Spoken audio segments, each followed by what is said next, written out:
शिरोळ तालुक्यातील शेतकऱ्यांनी ऊस गळीत हंगाम 22-23 मधील ऊसाला 100 रुपये हप्ता तात्काळ देण्याची आणि मागील हंगामाचा अंतिम दर 3500 रुपये करण्याची मागणी केली आहे। तसेच चालू हंगामात पहिली उचल 4000 रुपये जाहीर करून कारखाने चालू करण्याचे आवाहन शेतकऱ्यांकडून करण्यात आले आहे।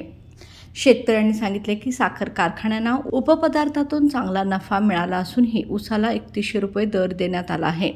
हा दर शेतीच्या खर्चाला पुरेसा नसल्याने गेल्या काही वर्षांपासून शेतकरी आर्थिक अडचणीत सापडले आहेत। याच पार्श्वभूमीवर शेतकऱ्यांनी आमदार राजेंद्र पाटील यड्रावकर यांच्या पुढाकाराने चालू हंगामात पहिली उचल 4000 रुपये करण्यात यावी अशी मागणी केली आहे। या आंदोलनात अंकुश संघटनेचे तालुकाध्यक्ष दीपक पाटील, सुदीप पाटील, सोमनाथ तेली, दत्ता जगदाळे आणि रसिक मुल्ला इत्यादी शेतकरी सहभागी झाले होते। गेल्या वर्षीच्या हंगामामध्ये सुरुवातीला जे ठरलेलं होतं 22-23 मधील हंगामामधील गेल्या उसाला 100 रुपयाचं अतिरिक्त दुसरा हप्ता द्यायचा, तो आज शरद साखर कारखान्यावर एमडींना निवेदन देऊन सांगितलं की बाबा तो तात्काळ शेतकऱ्यांच्या खात्यावर वर्क करावा।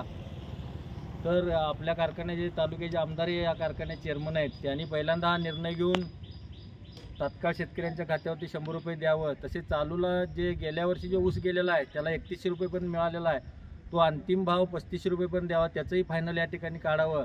आणि चालू वर्षी गळीत हंगाम सुरू करण्यापूर्वी पहिला हप्ता म्हणून 4000 रुपये शेतकऱ्यांना जाहीर करून कारखाना या ठिकाणी चालू करावा असा